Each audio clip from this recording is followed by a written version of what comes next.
हाँ. हाँ sir.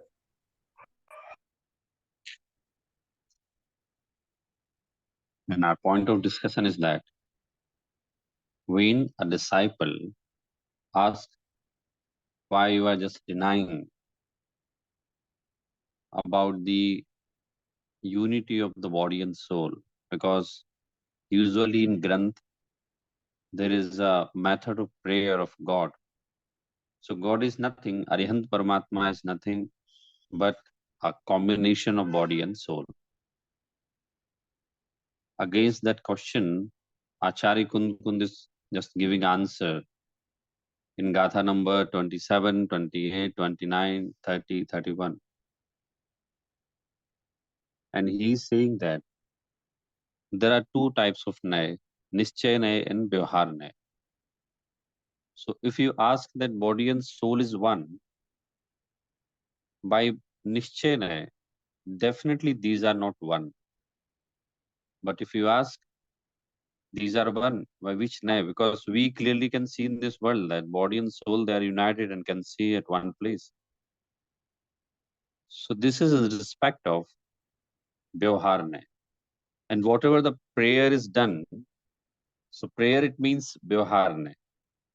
In last classes, we discussed about this method of prayer, bhakti, puja, that whenever or wherever Acharya just narrating or talking about bhakti, Bhagwan bhakti, Jirvani bhakti, Guru bhakti. So these all are a kind of bhakti from Vyavharne. Here Acharya Kunpund is just giving us a method of understanding Jirvani. Because anyone who is considering Jirvani as a one-sided, it means that in Samayasar and Samgatha, if it has been said that body and soul, these are not one, of course these are not one, but from a specific point of view, which is called Nischena. And though in Sansara Avastha, body and soul we can clearly see as a united, ek kshetravgah sambandh, whether the body of Manushya or whether the body of Arihant Paramatma. So it is a natural question.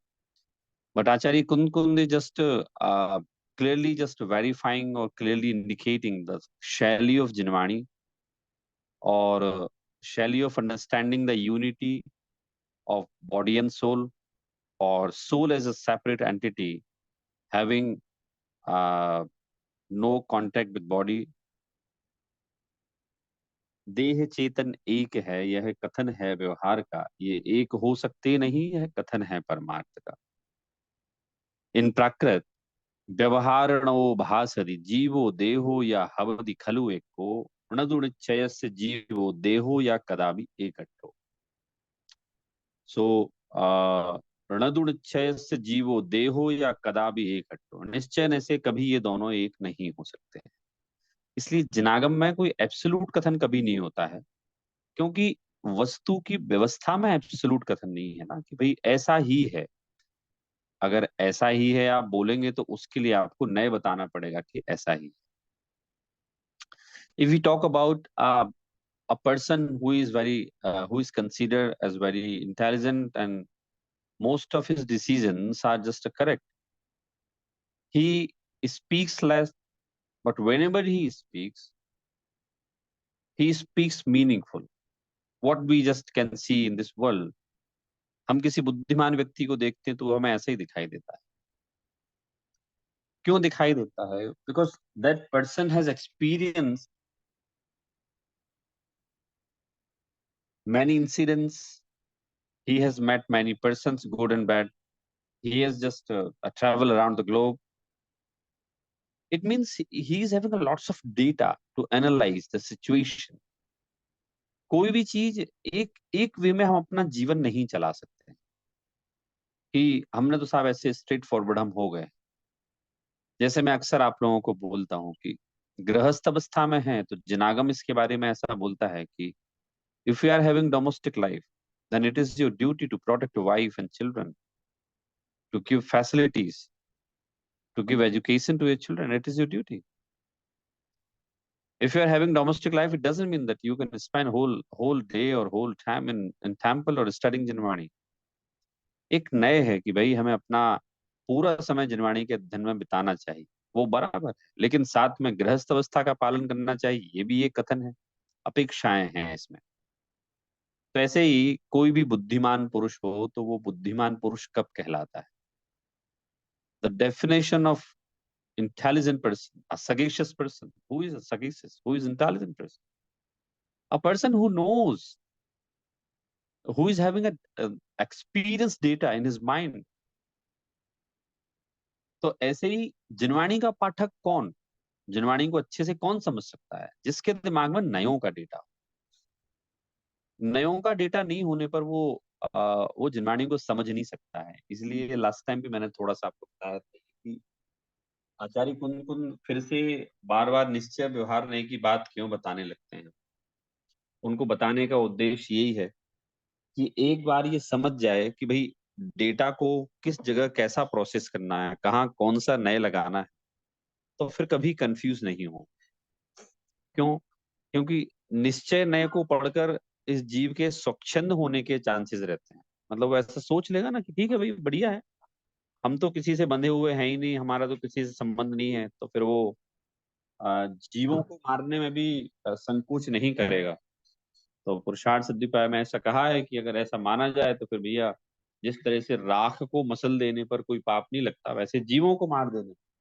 बोले नहीं नहीं, व्यवहार में ऐसे जीव देह एक हैं, इसलिए जो देह है ना, हम तो उसी को जीव बोलेंगे। जो देह है वही जीव है। तो उसी डेटा की मैं बात कर रहा था कि एक व्यक्ति के पास जितना एक्सपीरियंस होगा, जितना अच्छे बुरे लोगों से मिला होगा, वो उतना ज्यादा अनुभवी कहलाएगा और उसके निर्णय उसके जीवन को वैसे ही चलाएंगे। इसी तरह से जिस व्यक्ति ने जिनवाणी की नयात्मक पद्धति को समझा है, तो उसका जिनवाणी को पढ़ने का जो एक तरीका है, वो स्वतः उसका बहुत सम्यक रहेगा, बहुत अच्छा रहेगा। तो उसी तरीके को यहाँ आचार्य कुंद कुंद बता रहे हैं कि देह चेतन एक है, ये व्यवहार का कथन है, और एक नहीं हो सकते, ये परमार्थ का कथन। एक चांदी का एग्जाम्पल हमने लास्ट टाइम लिया था कि जिस तरह से चांदी और सोने को गलाकर एक कर देने से उनका पिंड एक कहलाता है कि साहब ये एक पिंड है। ऐसे ही आत्मा और शरीर एक क्षेत्रावगाह रहते हैं, अर्थात एक साथ रहते हैं, इसलिए कहते हैं कि ये एक है। परंतु निश्चय से देखा जाए तो चांदी चांदी में है, सोना सोने में। मतलब हम लोग ये, इट इज यूनिवर्सल ट्रुथ। कभी भी कोई भी पदार्थ अपनी सीमाओं का उल्लंघन करके दूसरे पदार्थ रूप कन्वर्ट नहीं हो सकता। भले ही वो दिखे ना, लेकिन फिर भी दूध और पानी की भांति, भले ही अलग अलग ना दिखे, तथापि पानी पानी में है, दूध दूध में है। क्योंकि अगर ऐसा ना होता तो हंस दूध और पानी को अलग नहीं कर सकता था। तो उदाहरण दिया सोने का कि जिस तरह से लोक में चांदी को और सोने को एक साथ मिलाकर एक बॉल बना देते हैं, और वैसे ही शरीर और आत्मा जो है एक साथ रहती है, तो उनको एक कहते हैं। परंतु परमार्थ में सोना सोने में है, चांदी चांदी में। उसी तरह से शरीर शरीर में है, आत्मा आत्मा में है, दोनों एक नहीं है। तो यहाँ ये भी बता दिया कि दोनों एक हैं किस नए से, और दोनों एक नहीं है वो किस नए से। तो यहाँ शब्द है कि साहब एकत्व और अनेकत्व, ये नए विभाग के द्वारा ही सुनिश्चित होता है। और ये हमने सुनिश्चित किया। So we have asserted that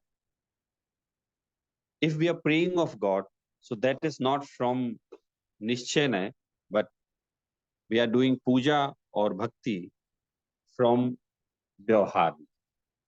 ऐसा कहने के बाद उन्हें इसी बात को और क्लैरिफाई करने के लिए 28-29 नंबर की गाथा को लिया। तो पढ़ते हैं यहां से। इणमण्णम जीवादो देहम पोगलमयम थुणित्तु मुनि मन्नदिहु संथुदो वंदिदो मये केवली भैवम तमणिच्छेणा अणा शरीर गुणा ही होती केवलिनो केवली गुणो थुणदि जोसो तच्चम केवलिम थुणदि। एक मैंने आपको अभी सामान्य रूप से पढ़ा, अब मैं इसको पढ़ता हूँ, फिर आप लोग पढ़िए।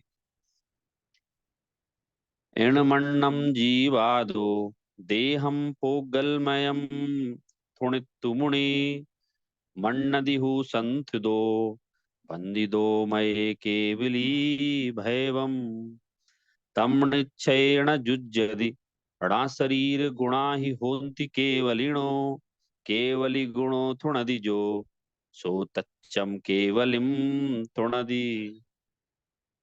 पढ़िए एक साथ आप लोग ये 28 और 29 नंबर की।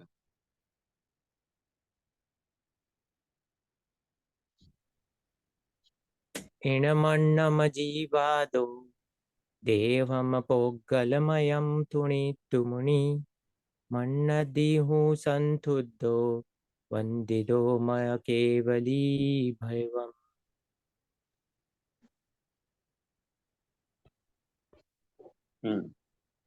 एक तव निश्चय तमनिच्छेण तव जुज्यति। निश्चय नण जुज्जति न सरिगुणा हि होन्ति केवलिनो केवली गुणे थुनिद्धि जोसो तच्छम केवली थुणदि। और कोई पढ़ना चाहेगा? जी मैं पढ़ सकता हूँ। हाँ पढ़िए प्लीज। इणमण्णं जीवादो देहं पोग्गलमयं थुनित्तमुनि मन्नदिहु संथुदो वंदिदो मये केवली भयवम्।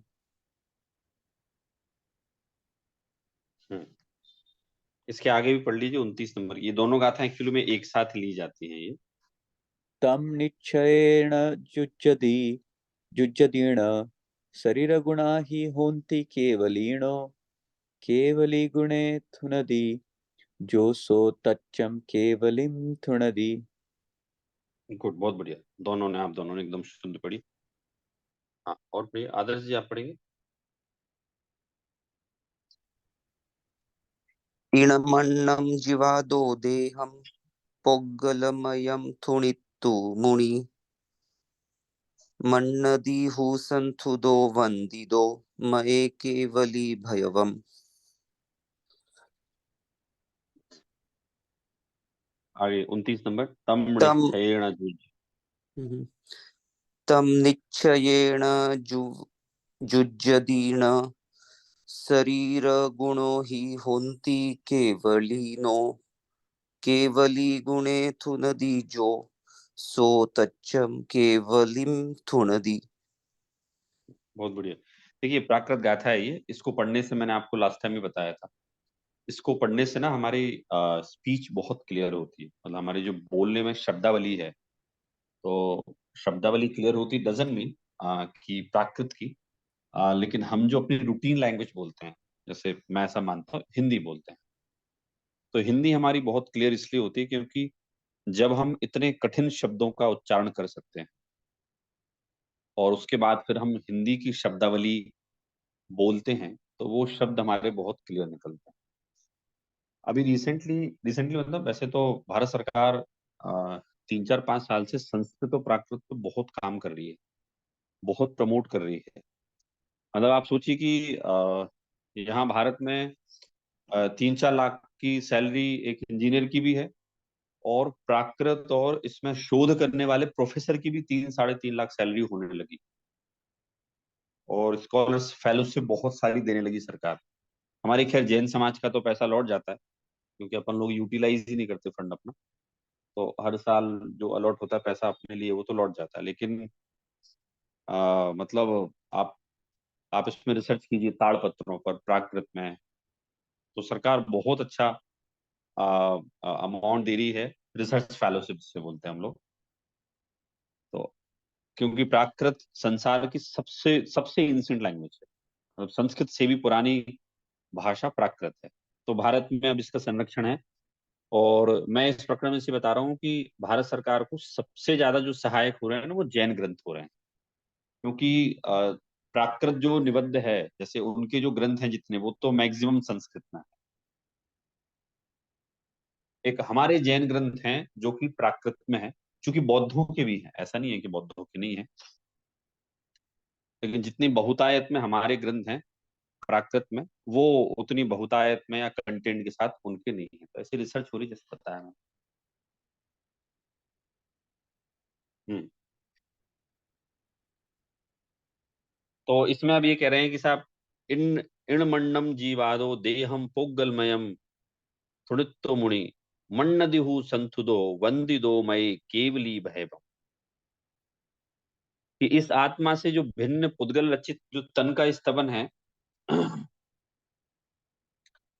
ऐसा मानना कि केवली का स्तवन ऐसा करके हो गया। तो आगे की 29 नंबर की गाथा में कहते हैं कि परमार्थ से देखा जाए, ये है ना, तम निश्चयेण युज्यति, तन, इसका मतलब है तम निश्चय न युज्यते, निश्चय न से नहीं कहा जा सकता।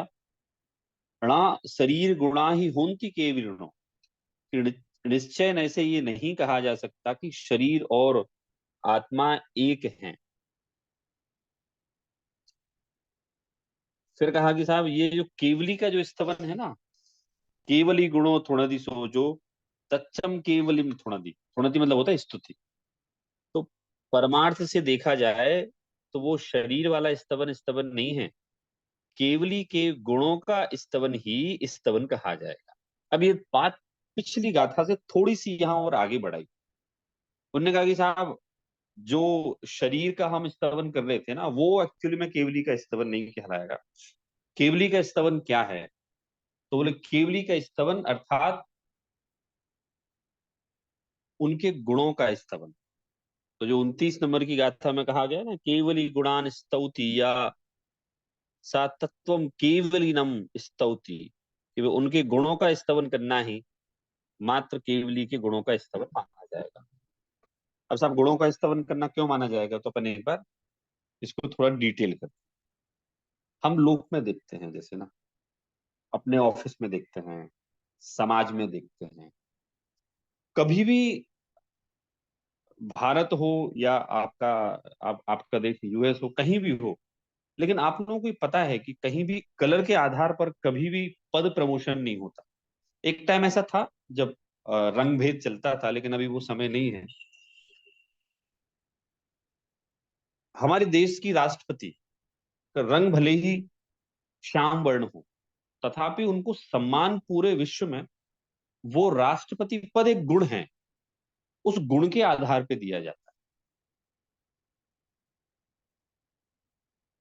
कोई व्यक्ति हो, कोई विद्वान हो, है ना, जैसे गणेश प्रसाद जी वर्णी थे, क्षुल्लक जी थे, वो देखने में बहुत अच्छे नहीं लगते थे, आप फोटो देखेंगे, लेकिन उनके लोग प्रशंसक थे। उनकी प्रशंसा करते करते थकते नहीं थे। उनके लिए लोग विनम्र रहते थे। और चाणक्य की बात आती, चाणक्य भी इतिहास के हिसाब से चाणक्य देखने में बहुत सुंदर नहीं लगता था। मतलब चाणक्य ऐसे देखें तो बदसूरत की कैटेगरी में आते थे जो इतिहास में प्राप्त है, परंतु चाणक्य आज भी पूरे वर्ल्ड में फेमस है। किसके कारण? उनके गुणों के कारण। संसार में हम देखते हैं, हमारे जो सम्मान का क्राइटेरिया होता है वो गुण होता है। भारत में स्पेशली जब लड़के लड़की के संबंध की बात आती है, तो आप लोग चूंकि इसी संस्कृति से हैं, तो आप लोगों को इस बात का आभास है कि जब एक पिता अपनी लड़की के लिए लड़का देखता है, तो उस पिता की डिमांड ये कभी नहीं रही कि साहब, लड़का बहुत सुंदर होना चाहिए। आदि पुराण में 72 कलाएं आई हैं कि साहब, पुरुष में 72 कलाएं होना चाहिए और स्त्रियों में 64। पुरुष की बात करते हैं कि साहब, पुरुष में 72 कौन कौन सी कलाएं होना चाहिए? एक तो आजीविका, और दूसरा जीवोद्धार। मतलब एक पिता अपनी लड़की के लिए एक ऐसा लड़का तलाशता है जो कमाता हो प्लस धार्मिक। मतलब वो केवल ऐसा नहीं कि कमाता हो और उस कमाने के लिए कुछ भी अनइथिकल काम करे, कमाता हो लेकिन साथ में वो एक जीव की जीविका, दूजा जीवोद्धार. So he just engaged in business as well. He just engaged in just religious activities, स्वाध्याय, prayer, पूजा, साधर्मी, वात्सल एक्सेट्रा. और हम देखते भी हैं ऐसे, भाई लोगों को बड़ा आश्चर्य होता है कि साहब लड़की इतनी सुंदर और लड़का सुंदर नहीं है, फिर भी इसके पिता ने कैसे शादी कर दी. पूछा कभी पिता से तो कहा साहब लड़की का गुण उसकी कमाई और उसकी धार्मिक सज्जनता होती है. तो साहब मेरे दामाद में दोनों चीजें परफेक्ट मिली थी. लड़के में सुंदरता नामक गुण देखा ही नहीं जाता है, तो हमने नहीं देखा. हाँ, एक सामान्य जो अच्छा लगना चाहिए लगता है, लेकिन हमने उसको प्राइमरी नहीं बनाया. तो हम लौकिक में देखते हैं कि एक पिता अपनी पुत्री के लिए अगर कोई वर देखता है तो वो गुणों को देखकर अपनी पुत्री के साथ उसका विवाह करता है. हम भी लौकिक में अगर अपने किसी, कोई छोटा है हमसे और उसमें कोई गुण है, हमसे ज्यादा गुण है, जानता ज्यादा है, तो हम भी उसके अवस्था को देखकर, उम्र को देखकर, आयु को देखकर सम्मान नहीं करते, गुणों को देखकर करते हैं. हमारे अ, मुनिराजों में तो आपने सुना ही होगा, ये एक मुनिराज 70 साल के हैं और एक मुनिराज 40 साल के. 40 साल के जो मुनि हैं उनको दीक्षित हुए करीब 15 साल हो गए, और जो 60 साल के मुनि हैं उनको दीक्षित हुए 5 साल हुए. इट मीन्स जूनियर हैं वो उनसे, पद में जूनियर हैं वो. तो वो 60 साल 65 साल के मुनि 40 साल के, 35 साल के युवा मुनि को वंदन करेंगे. वो किस बेसिस पे करेंगे? गुणों के आधार से करेंगे, है ना. मैं आप लोगों को वो संस्कृत का श्लोक सुनाता हूँ ना, ज्ञान वाला, कि विद्या नाम नरस्य रूप अधिकम प्रच्छन्न गुप्तम धनम, विद्या भोग करी यशः सुख करी, विद्या गुरु नाम गुरु, विद्या बंधु जनो विदेश गमने, विद्या परा देवता. अब ये वाली लाइन हमारे अपने प्रकरण से रिलेट रहेगी. विद्या राजसु पूज्यते ना तो धनम, विद्या विहीन पशु. क्या कही आखिरी लाइन में? विद्या राजसु पूज्यते ना तो धनम. राजा विद्वानों का सम्मान करते हैं उनकी विद्वत्ता के गुण के कारण, धनाढ्य का सम्मान नहीं करते वो, क्योंकि राजा ऐसा मानते हैं कि साहब धनाढ्य होना गुण नहीं है, विद्वान होना गुण है. तो विद्या राजसु पूज्यते ना तो धनम, विद्या ही राजाओं में पूज्य होती है. तो यहाँ हमारा जो प्रकरण चल रहा है गुणों का चल रहा है, और मेरे ख्याल से आप लोग भी इस बात से सहमत होंगे कि संसार में गुणों की ही प्रधानता होती है, जिसके कारण से हमारे रिश्ते भी चलते हैं.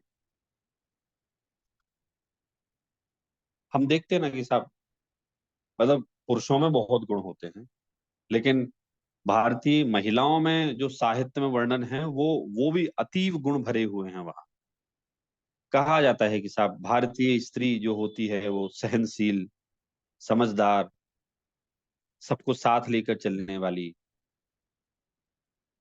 समर्पित, ये गुण होते हैं. इसके कारण से भारत में हम माँ का इतना सम्मान करते हैं. माँ शब्द हमें याद आते ही साथ एक एक आदर्श स्त्री दिखाई देती है. एक ऐसी स्त्री जो समर्पित है, सहनशील है, सबको साथ लेके चलने वाली, मतलब ढेर सारे गुण उसमें भरे हुए हैं. तो इसीलिए भारत में माँ को इतना उच्च स्थान प्राप्त है. आज भी है, मतलब ऐसा नहीं लोग बोले नहीं सब मॉडर्न हो गया, वो कुछ हो गया होगा वो नहीं पता, लेकिन ऐसे देखें तो आज भी भारतवर्ष में माँ को वही सम्मान प्राप्त है जो आज से 50-100 साल पहले था. क्यों है? तो सब माँ के गुणों के कारण, माँ के, मतलब हमारे यहाँ तो रहता है ना सब, स्त्री के चरित्र की उज्जवलता, उसके कारण से पूरा समाज उसका सम्मान करता है. बच्चे उसको अपना आदर्श मानते हैं, पति उसके लिए दिन रात मेहनत करता रहता है. तो ये मैंने गुणों का आपको एक एग्जाम्पल दिया, हम सैकड़ों चीजें ले सकते हैं। हमें भी गुणवान बच्चे पसंद होते हैं, सुंदर कम हो तो चल जाएं, लेकिन गुण उनमें होना चाहिए। हम आपस में भी अपना देखते हैं कि हमें किसी के रूप से कोई फर्क नहीं पड़ता, लेकिन अगर गुणवान है तो उससे हमारी दोस्ती बहुत अच्छी रहेगी।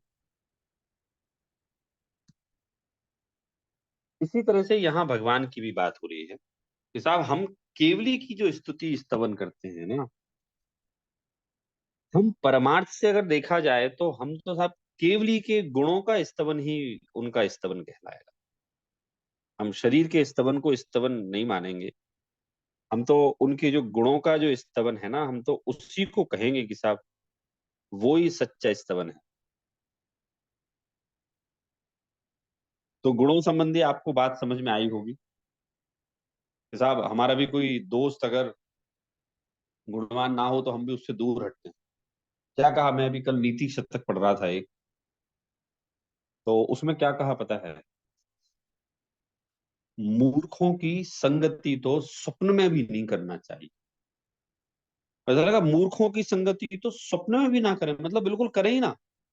क्यों साहब मूर्खों की क्यों ना करें? तो उसमें कहा साहब जिस तरह से फल रहित वृक्ष को का कोई उपयोग नहीं कर सकता, वो दुख देने वाला होता है, इसी तरह से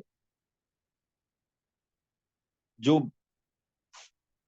गुण रहित कोई व्यक्ति है, वो व्यक्ति आप अपने साथ रखेंगे तो दुख ही देगा, वो सुख नहीं दे सकता। तो हम मित्रता भी गुणवानों से करते हैं। अब गुण कौन कौन से हो सकते हैं? उनके व्यवहार में सरलता, भलाई करने का स्वभाव, स्वाध्याय करने की हैबिट, ये सज्जनता के जो गुण कहलाते हैं, चरित्र की उज्ज्वलता, ये इतने गुण होते हैं। तो हम उनको बड़ा पूछते हैं, उनके साथ रहना चाहते हैं, उनसे बात करना चाहते हैं। तो आप लोग क्या कहते हैं गुणों के बारे में कुंजन जी? ये जो गुणों की हम चर्चा चल रही है कि भाई रूप रंग देख के दोस्ती की जाए, पदोन्नति दी जाए, कि गुणों के कारण से संसार में पदोन्नति मिलती है या सफलता मिलती है?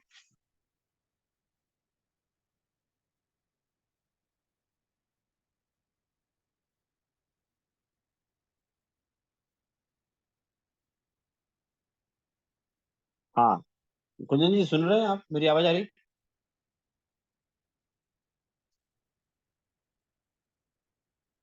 हाँ सौरभ जी, आवाज आ रही है, बीच में 1 मिनट चली गई थी। कोई बात नहीं, मैं बीच बीच में आप लोगों से इसलिए पूछता जाता हूँ कि ऐसा तो नहीं कि मैं ही बोल रहा हूँ, आप लोग अलर्ट हैं कि नहीं है, इसलिए मैं बीच बीच में नहीं पूछता जाता सौरभ जी, आदर्श का हैंड रेस है तो उसको कुछ पूछना लगता है। हूँ। हाँ आदर्श जी बताइए। नहीं, कोई ज्यादा इम्पोर्टेंट नहीं था, गुण के बारे में एक एग्जाम्पल देना था। हाँ अ, बताइए। जैसे अभी अपन बॉलीवुड में कितने सारे एक्टर्स देखे, एक्ट्रेसेस भी देखे। जैसे अभी मेरे दिमाग में दो आए, अभी कादर खान एक है, ओम पुरी एक थे, अमरीश पुरी भी थे। तो इनके गुण देख के इनको काफी काम मिली, सराहना मिली, लोगों ने इनको अलग अलग रोल्स में अप्रिशिएट किया। तो उनके रंग रूप में इतना ये नहीं था। जैसे कादर खान जो थे, उनके सुंदरता में इतना ये नहीं था, बट उनकी जो कॉमेडी थी वो सबने अप्रिशिएट की थी। तो वो ये गुण देख के ही सब लोग गुणों को ही मानते हैं। हाँ बिल्कुल सही है। ये अपन कह सकते हैं कि इनमें ओमपुरी तो इवन दिखने में बिल्कुल ही अच्छा नहीं लगता था, लेकिन फिर भी ऐसा कहा जाता है कि भाई उनके घर में बर्तन कम और अवार्ड्स ज्यादा हैं। तो फिर मर गए वो। हम्म, तो मतलब ये दो एग्जाम्पल हमारे सामने, हमारे आसपास भी काफी सारे एग्जाम्पल हम देख सकते हैं। मैं इसको डिटेल में इसलिए थोड़ा सा समझा रहा हूँ आप लोगों को, क्योंकि केवली के स्तवन में तो गुणों की मुख्यता है ही है, लेकिन अगर हम सामान्य अपने आसपास के जीवन को भी देखें तो हमारी दृष्टि भी ऐसी ही होना चाहिए, गुणों की मुख्यता होना चाहिए। जैसे मेरी आदत थोड़ा इंटरव्यू लेने की ना, लोगों से कहीं मिलता हूँ मैं अलग अलग लोगों से, तो मैं पूछता हूँ। तो किसी से मिला मैं करीब, अ, हमारे आदरणीय बुजुर्ग थे दंपत्ति, वैसे बैठा मैं उनके साथ में। तो मैं छोटा हूँ तो वो स्नेह से बात करते हैं वो लोग। तो जब स्नेह देते हैं तो मैं भी उनसे पूछता हूँ कि साहब आप लोग कि शादी कब हुई साहब, कितने साल में हुई, आप लोग के मन में अनुराग कब पैदा हुआ, कब देखा था, ऐसी डिटेल जस्ट मैं डेटा ऐसा इकट्ठा करता रहता हूँ कि पुराने जमाने में अभी में क्या डिफरेंस है। तो मैं अपने जीवन के कुछ बढ़िया अनुभव बताए। सौरभ जी, हम आज 78 साल के होने वाले, मैं 78 का, मेरी वाइफ 74 75 73 की होने वाली। बोले हमारा, मैं जब उस समय 19 साल का रहा होऊंगा, 20 साल का, और मेरी वाइफ आप समझ लो 6 साल घटा लो, 14 15 साल की रही होगी। हमने कभी देखा ही नहीं था। बोले हमने नहीं देखा, बस इतना जरूर सुना था मैंने अपने पिताजी से, बेटा लड़का बहुत गुणवान है, रोज मंदिर जाता है, पिताजी के व्यापार में अपना हाथ बटाता है, कोई शराब आदि का कोई व्यसन नहीं। इतना सुना था बस। इतना सुन के इतना, मतलब पिताजी पता है उस लड़के के गुणों का वर्णन बताते थे, और स्त्री उसको स्वीकार कर लेती थी। फिर बोले, मैंने वो बाबूजी से पूछा, मैंने कहा कि आपने क्या सुना था। मैंने भी सुना था कि ये इतनी कम उम्र में भी बहुत समझदारी है इनमें, घर का काम संभाल लेती हैं, चरित्र की उज्ज्वलता है, सब जगह से सुनी है ये बात। ऐसे करके मैंने भी इनके गुणों का, और स्त्री में तो एक सुंदरता का एक गुण एडिशनली ऐड होता ही है, तो सुना था साहब सुंदर भी हैं ये, तो ऐसे करके शादी हो गई। और साहब हमारी शादी गुणों के बेसिस पे थी। तो हम इतने साल साथ में रहने के बाद भी हमें ऐसा लगता है कि हमने तो एक दूसरे के साथ बहुत कम समय बिताया। मैंने कहा कभी झगड़े झगड़े नहीं हुए, वो तो हुए ना, क्यों नहीं, नॉर्मल सब बातचीत होती है, लेकिन क्योंकि हमारे गुणों की प्रधानता के कारण हम दोनों साथ में हैं, तो आज भी हम लोग, ये मेरी तारीफ करते हैं, मैं इनकी करता हूँ, ऐसे करके बात उन्होंने बताई। ऐसे कई लोगों की मैं चीजें पूछता रहता हूँ, तो वो गुणों की ही मुख्यता मुझे समझ में आती है कि साहब गुणों की मुख्यता के कारण ही संसार में पूछना होता है, संसार में व्यवहार बनते हैं।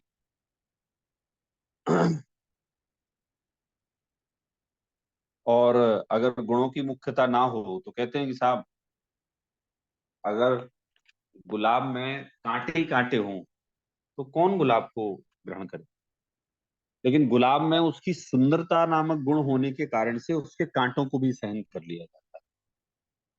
किसी में गुण अधिक हों और एक दो दोष हों तो कहते हैं कि साहब एक दो दोष जो है ना वो इग्नोर कर दिए जाते हैं, उसकी उसके गुणों के कारण से। तो ऐसे ये गुणों की जो बात बताई मैंने आपको, ये एकदम लौकिक में भी वैसी ही है कि हम किसी को सुंदर नहीं दिखता, अच्छे महंगे कपड़े नहीं पहन रखे हैं और लग्जरी हाउस नहीं है, इस कारण से वो छोटा हो गया, ऐसा नहीं है। क्योंकि मैं देखता हूँ हमारी वेल्थ की फील्ड में तो हम बहुत सरप्राइजिंग सरप्राइजिंग एग्जाम्पल्स हमारे सामने रोज आते हैं कहीं ना कहीं, कि 1,000 करोड़ की उसकी नेटवर्थ है और वो इतना सिंपल उसका रहन सहन है, भले आप घर जाकर देखो उसका, या कपड़े पहनना देखो या गाड़ी देखो, सब एकदम सिंपल है। तो और लोगों को पता ही नहीं चलता कि भाई वो इतनी बड़ी वेल्थ का मालिक है। तो वो कहता है कि साहब मेरी वेल्थ रियल तो मेरी नॉलेज है, मैं नॉलेज को इम्पोर्टेंस देता हूँ। बोले उस नॉलेज नामक गुण के कारण से ही सारी वेल्थ मेरे पास आ रही है, जिसकी आप सबको महिमा है। इसी तरह से हम भी केवली के अगर शरीर का स्तवन कर रहे हैं तो उनके गुणों के कारण से भी शरीर का स्तवन किया जा रहा है। मतलब केवल शरीर का स्तवन नहीं किया जा रहा है कि आप तो साहब बहुत सुंदर हैं, ऐसा नहीं कह रहे। यहाँ तो कह रहे हैं कि साहब अगर हम, मतलब इसको टीका में अभी आचार्य हमचंद लिखने वाले हैं कि साहब उनका सफेद खून होना और लालिमा होना, ये सब तो कथन जो है ना बड़े औपचारिक कथन हैं। ये तो मूल रूप में तो परमार्थ से विचार किया जाए तो ओ, आत्मा का स्तवन, उनके आत्मा के गुणों का स्तवन ही जो है ना वो हम सही स्तवन उनका हम माने। और हम भगवान की भक्ति करते भी हैं तो भगवान की भक्ति करने में आप लोगों ने देखा होगा कि उनकी भक्ति करते समय हम उनके गुणों की ही महिमा गाते हैं, आत्मिक गुणों की महिमा गाते हैं, उन्हें आध्यात्मिक भक्ति बोलते हैं, और सामान्य भक्ति भी होती है। तो यहाँ कह रहे हैं कि साहब इस जीव जीव से भिन्न इस पुद्गल देह की स्तुति करके साधु ऐसा मानते हैं। इसका भावार्थ पढ़ते हैं अपन कुंदन जी, किताब में जो है ना, इसमें पढ़ते हैं, ये सामने आपके रखते हैं, इसकी टीका पढ़ते हैं, परमार्थ से, जैसे परमार्थ से सफेदी वाला। तो पढ़िए, आप पढ़िए, प्रेरित जी पढ़ेंगे आप? हैं आप पढ़ सकते हैं अभी? हाँ, पढ़ सकता हूँ। कौन सा पढ़ना ही पढ़िए। है? जैसे परमार्थ से सफेदी सोने का स्वभाव नहीं है, फिर भी चांदी का जो श्वेत गुण है, उसके नाम से सोने का नाम श्वेत स्वर्ण कहा जाता है। अ, यह व्यवहार मात्र से ही कहा जाता है। इसी प्रकार परमार्थ से शुक्ल रक्तता तीर्थंकर केवली पुरुष का स्वभाव न होने पर भी शरीर के गुण को शुक्ल रक्तता इत्यादि है, उनके स्तवन से तीर्थंकर केवली पुरुष का शुक्ल रक्त तीर्थंकर केवली पुरुष के रूप में स्तवन किया जाता है। यह व्यवहार मात्र से ही किया जाता है, किंतु निश्चय ऐसे शरीर का स्तवन करने से आत्मा का स्तवन नहीं हो सकता। अब देखिए क्या कह रहे हैं यहाँ, कि यद्यपि परमार्थ से सोना पीला होता है और उसमें मिली हुई चांदी सफेद होती है, तो सफेदी के कारण सोने को भी सफेद सोना कह दिया जाता है। आप लोग जैसे देखते होंगे आजकल तो पिंक गोल्ड आ गया, व्हाइट गोल्ड तो देखा ही है अपन ने, पिंक गोल्ड आ गया, ये तांबे जैसे कलर का गोल्ड भी आ गया, रोज गोल्ड आ गया, ऐसे बहुत सारे गोल्ड आ गए। अब उसमें कुछ केमिकल वेमिकल मिलाते हैं गोल्ड में, तो वो वैसा दिखने लगता है, ऐसा बोलते हैं कि ये गोल्ड में हमने मिला दी इसलिए ऐसा है। उस समय केवल दो प्रकार का ही ये मिलान चलता था, सोने और चांदी का। तो जिसकी मात्रा बढ़ा दी जाए वो वो अपना कलर दिखाने लगता है। तो अब मान लीजिए चांदी की मात्रा बढ़ा दी, तो यहाँ करें परमार्थ से देखा जाए तो सोना पीला ही होता है। भाई सोना पीला ही होता है, सोने का गुण है एक उसका येलोनेश, पीलापना उसका गुण है, लेकिन फिर भी क्या कह रहे हैं व्हाइट गोल्ड। गोल्ड व्हाइट कैसे हो सकता है? बोले नहीं, संयोग के कारण, चांदी के संयोग के कारण से इसे व्हाइट गोल्ड कहा जाता है। जैसे देखिए मैं आपको एक चीज बताता हूँ, भारत में पत्नी को केवल पत्नी नहीं बोलते हैं, पत्नी को धर्म पत्नी बोलते हैं। अब साहब धर्म पत्नी बोलने का क्या तात्पर्य, साहब ये मेरी धर्म पत्नी है। तो धर्म पत्नी का मतलब ये है कि जो जिनेंद्र देव को मैं मानता हूँ उन्हीं को ये मानती है, तो वो जिनदेव को पालन करती हैं, एक तो इस अपेक्षा से मेरी धर्म पत्नी है। दूसरा, साहब मैंने इनको धर्म पूर्वक स्वीकार किया है, मैंने इनको तो धर्म पूर्वक स्वीकार किया, अर्थात जिनदेव ने जो जो अपन फेरों में रहता है ना, जब फेरे होते हैं तो फेरों में वचन दिए जाते हैं। मतलब 99% लोगों को तो याद ही नहीं होते क्या वचन दिए जाते हैं। तो वो वचन ये दिए जाते हैं, दो तीन कॉमन है जो आप लोगों को पता है कि साहब पति बोलता है कि आप सब बोलो अपनी पत्नी की जीवन भर रक्षा करोगे, उसके भरण पोषण की जवाबदारी आपकी है। तो वो पुरुष कहता है हाँ साहब, मैं जिनवाणी को साक्षी मानकर ये वचन देता हूँ कि मैं अपनी पत्नी की जीवन भर भरण पोषण रक्षा करूंगा, और ये जवाबदारी उसके पूरे जीवन की मेरी है। फिर स्त्री से कहा जाता है कि साहब आप वचन दो कि साहब मैं अपनी पति पति का कहा हुआ मानूंगी, मैं जो बोलेगी वो करूंगी। लेकिन आगे एक और रहता है कि ये मुझे कभी मंदिर जाने से नहीं रोके, धर्म करने से नहीं रोके। तो वो कहता हाँ साहब मंजूर, मैं धर्म करने से आपको नहीं रोकूंगा। फिर वो बोलती है कि साहब ये साहब पति जो हैं मेरा भरण पोषण करेंगे। वो कहता हाँ साहब करूंगा मैं। मतलब भारतीय शादी जो है ना वो बहुत साइकोलॉजिकल है, अगर आप ऐसे देखेंगे ना तो बहुत साइकोलॉजिकल है वो स्त्री पुरुष को ये आभास कराती है कि आप अब पति पत्नी हो चुके हैं फॉर लाइफ टाइम, है ना। और ये जो वचन दिए गए ना, ये वचन अगर, मतलब मैं तो ऐसे बोलता हूँ कि वो वचन सबको घर में टांग के रखना चाहिए, तो उससे पति को अपने कर्तव्य याद होते रहे, पत्नी को अपने कर्तव्य याद होते रहे, तो इतने ये डिवोर्स विवोर्स के केस ही नहीं आए। वो क्या वचन भूल जाते हैं, वचन भूलने के चक्कर में पुरुष बोलता है कि साहब मैं तुम्हें ही पालता रहूं क्या, मैं इतना नहीं कमा सकता, तुम अपना देख लो। और स्त्री बोलती है तो क्या मैं तुम्हारी बात मानूं, मैं क्या तुम्हारी गुलाम हूँ?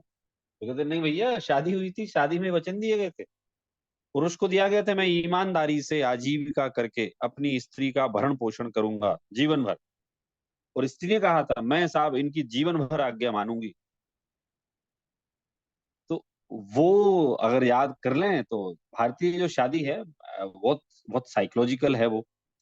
तो धर्म पत्नी का बताया। इवन मैंने अभी एक चरणान युग का ग्रंथ पढ़ रहा था प्रेरित जी में, तो उसमें आया कि आयु का आया, तो मतलब लड़के लड़की की शादी में गैप क्यों होना चाहिए।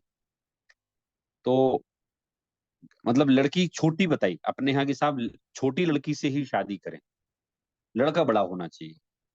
तो करीब उसमें तो उन्होंने बताया 16 और 24 साल का, ऐसा कि साहब अगर 16 की लड़की हो गई है तो 24 का 23-24 का लड़का है तो उनकी शादी कर देना चाहिए, मतलब 6-7 साल का गैप बता रहे हैं। जब मैंने उसमें पढ़ा आगे कि साहब वो गैप का क्यों बोल रहे हैं, तो उन्होंने बढ़िया बात बताई एकदम वैज्ञानिक। साहब क्या होता है कि पुरुष के शरीर में परिपक्वता जो आती है वो आती है 22-23 साल में, उसकी परिपक्वता आ जाती है। वैसे भारत में 21 साल के बाद शादी कर सकता लड़का, अपन मान लेते 21-22-23 साल में उसके शरीर में परिपक्वता आ जाती है। और स्त्री भी जो है उसके शरीर में तो परिपक्वता वो जल्दी आ जाती है। तो वो 16-17-18 साल और 20 साल 19 साल तक पहुंचते पहुंचते उसके शरीर में एकदम, वो पुरुष से तो 4 साल 5 साल पहले मैच्योर होता है स्त्री का शरीर। तो उसमें लॉजिक दिया कि साहब इन दोनों के द्वारा जब धर्म वृद्धि हेतु संतति होगी, मतलब संतान उत्पन्न होगी, तो वो संतान निरोगी होगी, धार्मिक होगी, सुंदर होगी। क्यों? अभी साहब इसके बॉडी में भी बहुत बल है, पुरुष के में भी, और स्त्री की जो बॉडी है उसमें भी बहुत बल है। तो ये जब धर्म पूर्वक विवाह करके इनका जब मिलन होगा और उससे जो संतान उत्पन्न होगी, तो एक तो दोनों धर्मात्मा है, दूसरा कि साहब इनकी जो एज का डिफरेंस है उसके कारण से पुरुष के शरीर की मजबूती और स्त्री के शरीर की मजबूती मिलके जो संतानों को जन्म देगी वो निरोगी रहेंगे। इसीलिए जो मतलब सिस्टम बनाया गया एज डिफरेंस का ना, वो इसलिए है एज का डिफरेंस, वैज्ञानिकता है उसमें।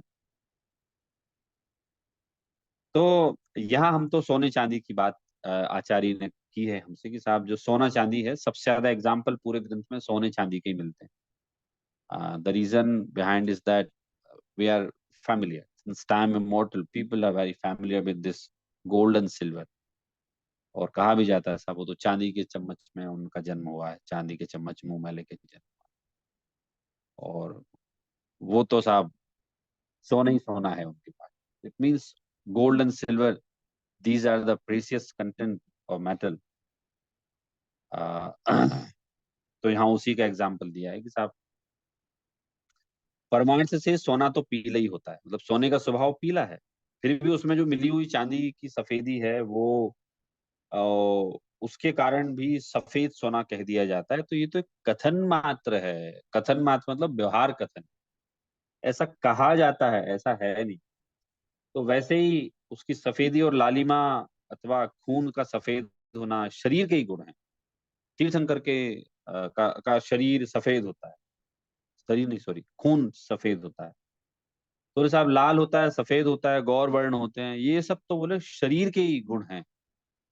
देखिए आप लोगों ने जीवनधर चरित्र पढ़ा होगा, जीवनधर चरित्र जो है ना, तो बहुत बढ़िया लगता है मुझे, मैं 5 एक बार पढ़ चुका, भूल जाता हूँ बार बार में, तो फिर अच्छा लगता है फिर पढ़ लेता हूँ।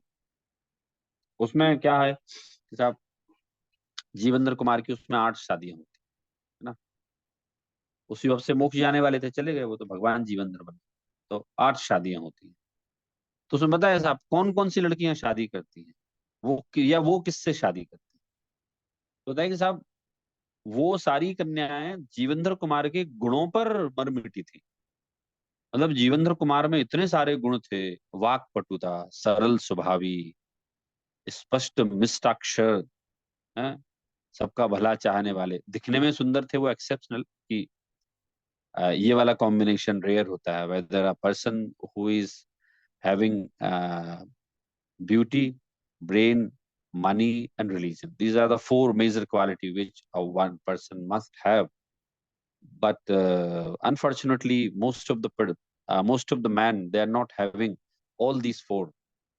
कोई ना कोई एक कम रहता है, लेकिन जीवेंद्र कुमार में एक्सेप्शनली सब अच्छा था। तो कोई भी उनकी पत्नी जब उनसे शादी नहीं हुई थी तो किसी ने भी उनके रूप का वर्णन की बात नहीं करी, कितने गुणवान है ये, है ना। वो गुण की बात आती है।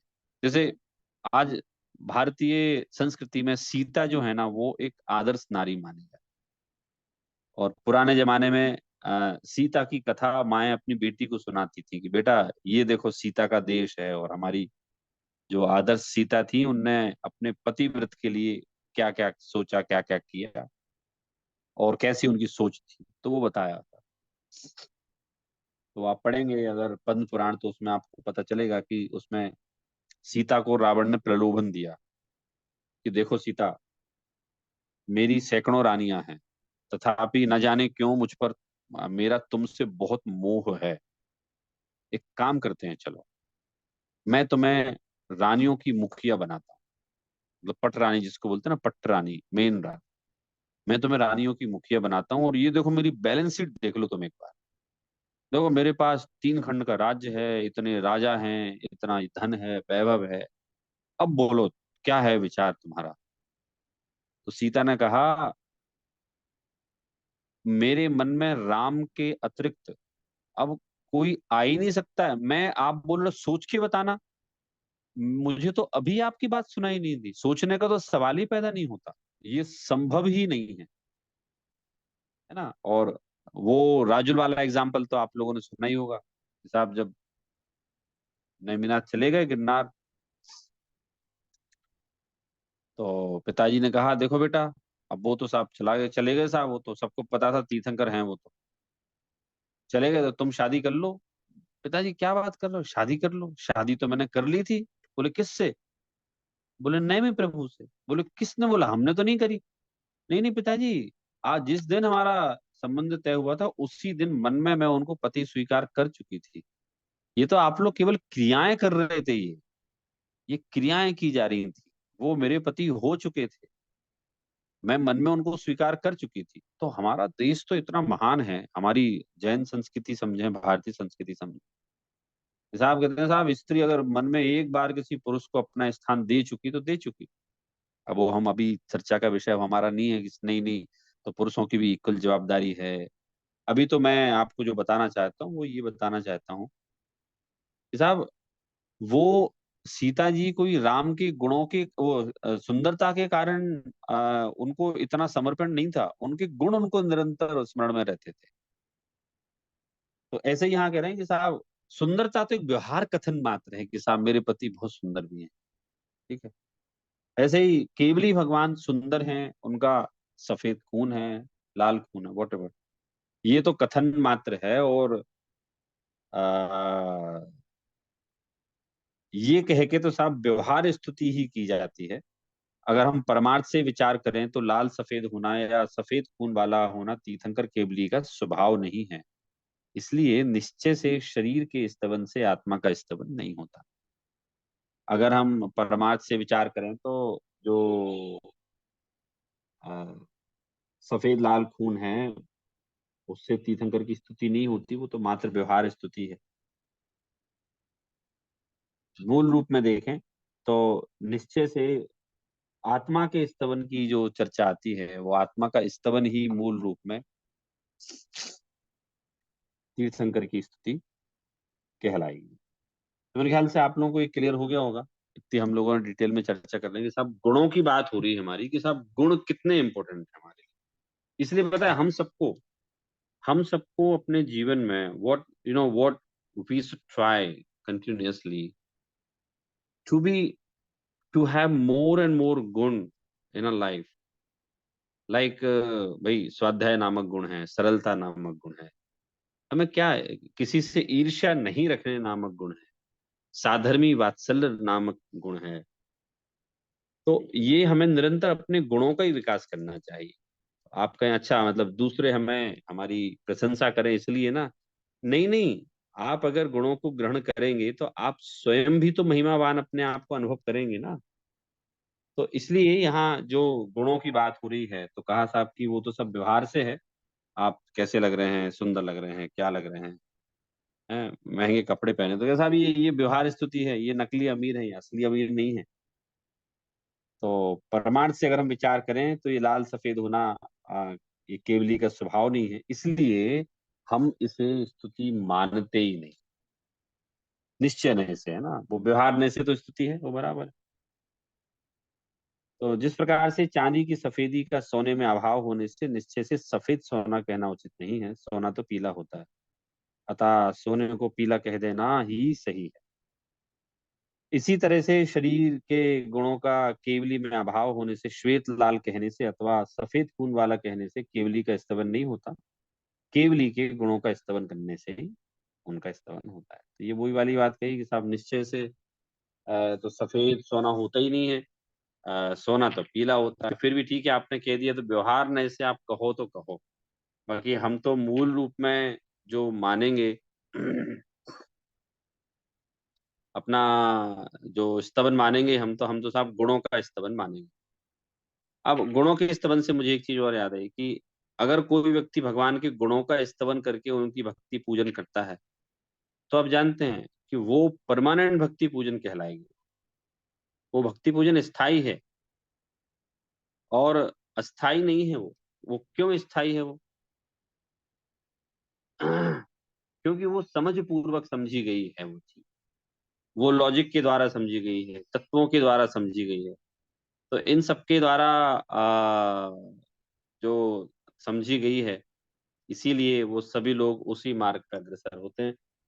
तो सोने को पीला कहना आदि जो है, सॉरी, सोने को सफेद कहना व्यवहार है, लेकिन अगर उसी को हम पीला कहते हैं तो वो ही परमार्थ है। इसी तरह से शरीर के गुणों की स्तुति करना जो है वो तो शरीर के गुणों की स्तुति करना व्यवहार है। मूल रूप में तो आ, जिनदेव के गुणों की स्तुति, जिनदेव के गुणों की स्तुति करना ही जो है वो वास्तव में स्तुति कहलाती है। तो इस तरह से आचार्य यहाँ हमें दो गाथाओं के माध्यम से, अभी और राजा का एग्जाम्पल भी देने वाले हैं आचार्य, तो वो भी हम समझेंगे कि पहले कैसे राजकाज की व्यवस्था होती थी, है ना। तो इस तरह से आज की हमारी चर्चा हुई है। इसमें कोई क्वेश्चन तो आप लोग बताइए।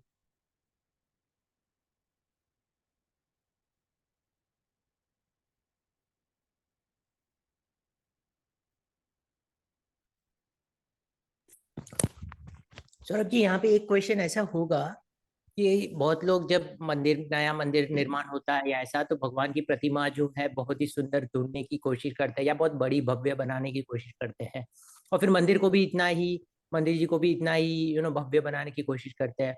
वो एक अट्रैक्शन हो गया।